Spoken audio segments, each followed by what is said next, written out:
প্রশ্ন নং ১। কখন থেকে গর্ভের শিশুর নড়াচড়া শুরু হয়? সাধারণত ১৮ থেকে ২৪ সপ্তাহের মধ্যে প্রথম নড়াচড়া অনুভূত হয়। যারা আগে গর্ভধারণ করেছিলেন তারা হয়তো ১৬ সপ্তাহে নড়াচড়া পেতে পারেন, আর যারা প্রথম গর্ভবতী তারা দেরিতে নড়াচড়া পেতে পারেন, তবে অবশ্যই ২৪ সপ্তাহের মধ্যে। প্রশ্ন নং ২। শিশুর নড়াচড়া কিরকম অনুভূত হয়? গর্ভকালীন সময় জুড়ে শিশুর নড়াচড়ার ধরন পাল্টায়। প্রথম দিকে নড়াচড়ার ক্ষেত্রে গর্ভবতীরা পেটে গ্যাসের মতো বা খাদ্য পরিপাক হচ্ছে এমনটা অনুভব করেন। এছাড়া অনেকে পেটে বাবল বা প্রজাপতি ঝাপটানো বা সুড়সুড়ির মতো অনুভব করে থাকেন। এগুলো সবই স্বাভাবিক। প্রশ্ন নং ৩। দিনের কোন সময়ে শিশু নড়াচড়া করে? সাধারণত প্রতি ২ ঘন্টার মধ্যে গর্ভস্থ শিশু একবার নড়বে। তবে গর্ভবতী বসে থাকলে বা শুয়ে থাকলে ও আশেপাশের পরিবেশ শান্তশিষ্ট থাকলে শিশুর নড়াচড়া বেশি বোঝা যায়। এছাড়া গর্ভবতী কিছু খেলে শিশু নড়তে পারে। রাতে ঘুমাতে গেলে শিশুর নড়াচড়া বেড়ে যায়, কারণ গর্ভবতী চুপচাপ থাকলে শিশু সহজে নড়াচড়া করতে পারে। প্রশ্ন নং ৪। শিশু লাথি, ঘুষি মারে কেন? এই প্রশ্নের উত্তর একটু ভাবলেই যে কেউ বলতে পারবে।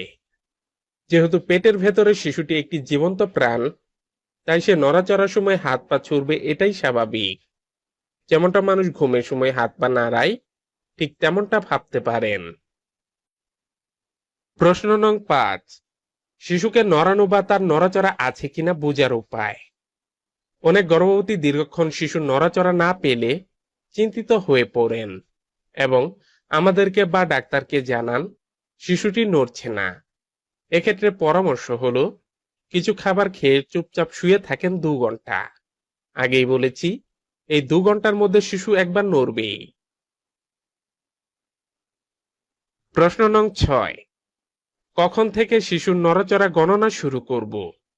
যদিও বলেছি ২৪ সপ্তাহের মধ্যে প্রথম নড়াচড়া পাওয়া যায়, কিন্তু নড়াচড়া গণনা শুরু করা যেতে পারে ২৮ সপ্তাহ থেকে।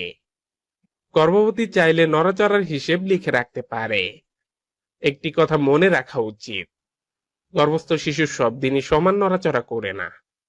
কোনোদিন কম, কোনোদিন বেশি হতে পারে। প্রশ্ন নং ৭।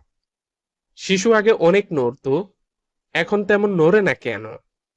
এই প্রশ্নটা সবচেয়ে বেশি পাই আমরা। শেষ দিকে শিশুর বৃদ্ধি দ্রুত হয়, যার ফলে গর্ভবতীর ছোট্ট পেটে শিশুটি আগের মতো হাত পা ছুটতে জায়গা পায় না, অর্থাৎ তার নড়াচড়া আগের মতো জোরালো হয় না। তার মানে কিন্তু শিশুর নড়াচড়া কমে যায়নি, নড়াচড়া ঠিক আছে, তবে তেমন শক্তিশালী নয়। প্রশ্ন নং ৮।